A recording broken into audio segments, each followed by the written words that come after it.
The village of Mamaroneck courtroom was the place to be last night. That's if you were curious about New York State's open meetings and freedom of information laws, also known as FOIL.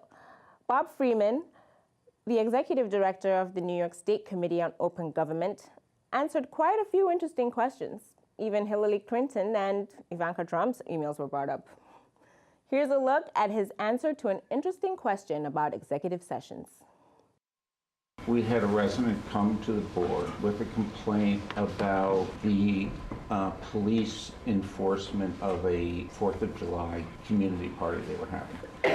He was told that the Board of Trustees had had convened as police commissioners and gone into executive session. He asked the board what the discussion was about. What did you find out? I'm interested in why there was such a reaction to our party.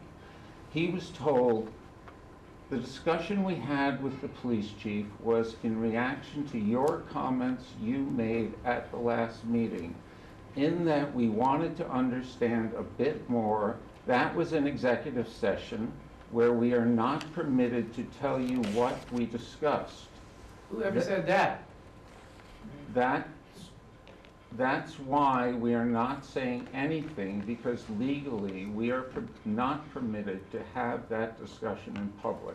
First of all, an executive session is defined by law to mean a portion of an open meeting during which the public may be excluded.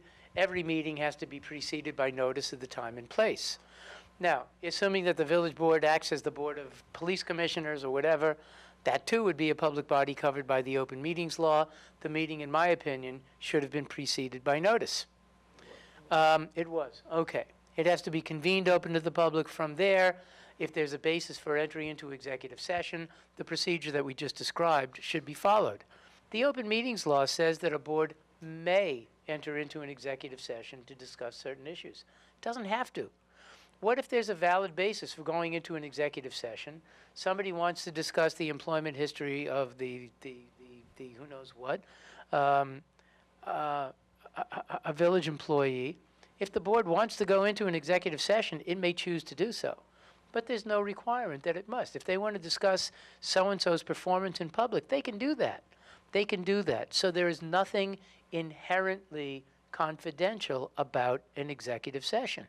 And generally speaking, there's no law that would forbid disclosure of what transpires during an executive session.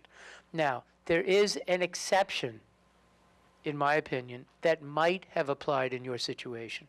If I do something wrong on the job, and there's a record that indicates that I have engaged in misconduct, I have violated a rule, it's public. It's public. It's public. But if I'm a cop, it's not. It's not. It's not, because there is, in my opinion, an incredibly awful provision of law on the books, Section 50A of the state civil rights law, and it says that personnel records that are used to evaluate performance toward continued employment or promotion pertaining to police and correction officers are confidential. Cannot be disclosed unless the cop or correction officer chooses to disclose, or if a court orders disclosure. So what we're left with is a situation in which those public employees who have the most power over people's lives are the least accountable. It's backwards. We've been trying to change that for years and years and years, but you know, the state legislature is chicken when it comes to dealing with public employee unions especially. If you'd like to watch the forum in full, make sure you visit lmctv.org/videos to see this and other municipal meetings.